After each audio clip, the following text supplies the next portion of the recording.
नाम तो सुना होगा।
उसको भी गौर करना चाहिए कि थर्मोस्टेट सही प्लेस पे लगाया है कि नहीं लगाया। वो भी ओके है, उसके बावजूद भी आपका लाइट जल रहा है, सब ओके होने के बावजूद अगर है तो ये भाई साहब चले गए हैं, यानी इसका नंबर आ गया है पीसीबी का। लेकिन इसका नंबर लास्ट में रखने, इसका नंबर पहले नहीं रखने, ये लास्ट नंबर है। जितना भी नंबर आप काउंटिंग कर लीजिए, सब कुछ होने के बाद, टोटल होने के बाद इसको नंबर पे लीजिए, ठीक है। टोटल होने के बाद सब कुछ ओके है, एवरीथिंग कंफर्म, सब कुछ चेक कर लिए कि नहीं भाई आपको दिक्कत नहीं है, उसके बावजूद भी जल रहा है, तो तब आपका ये खराब है, कंफर्म, ठीक है, ओके।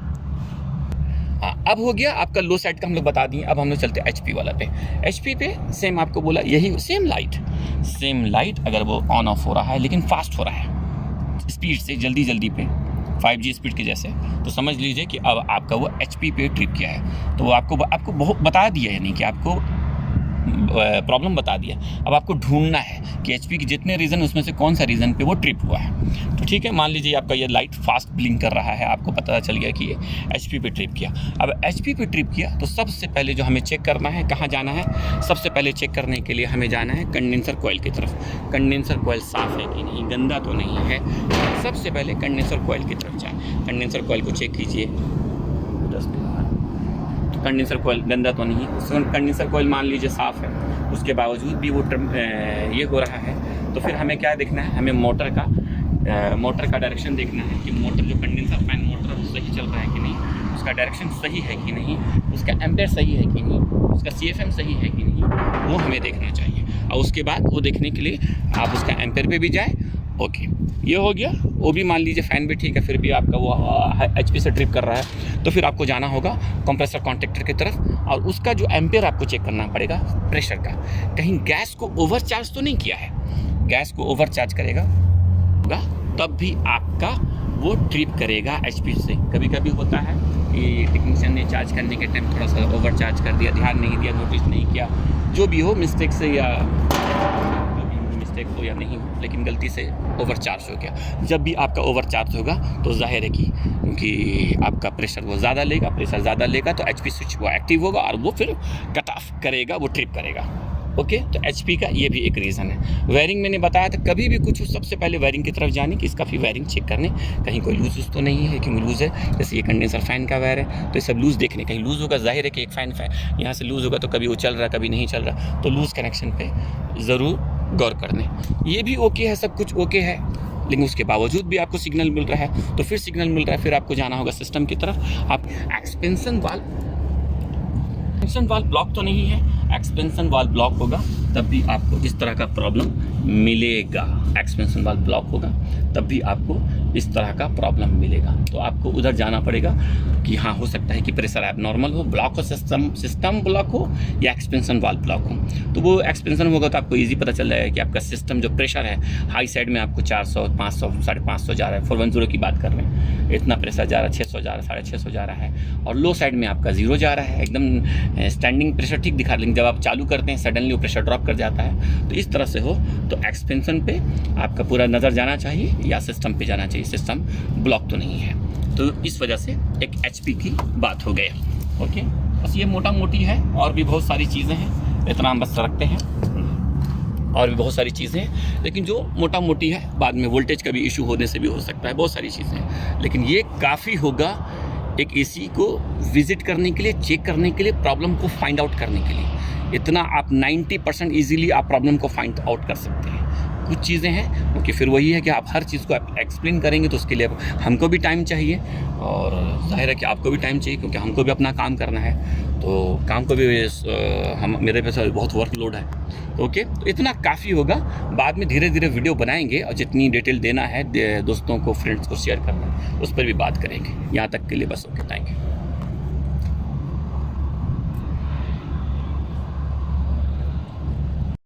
एक बात और कि बहुत सारे कमेंट्स आ रहे हैं, बहुत सारे लोग कह रहे हैं कि इस टॉपिक पे वीडियो बनाएं, तो मैं बहुत खुश हूँ अल्हम्दुलिल्लाह। लेकिन सब टॉपिक पे एक साथ वीडियो नहीं बना सकते हैं, बहुत मुश्किल है मेरे लिए, तो इसीलिए थोड़ा सा आपको वेट करना होगा। तो मैं पूरी कोशिश कर रहा हूँ, फिर भी मैं डेली कम से कम एक वीडियो ज़रूर अपलोड करता हूँ।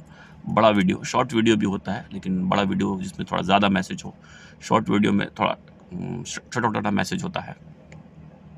तो हर एक टॉपिक पे वीडियो बनाएंगे, हर टॉपिक से, विंडो से लेके चिलर्स तक, लेकिन दोस्तों से रिक्वेस्ट यही है कि थोड़ा सा वेट करें, क्योंकि बहुत मुश्किल है सब टॉपिक पे एक साथ वीडियो बनाना।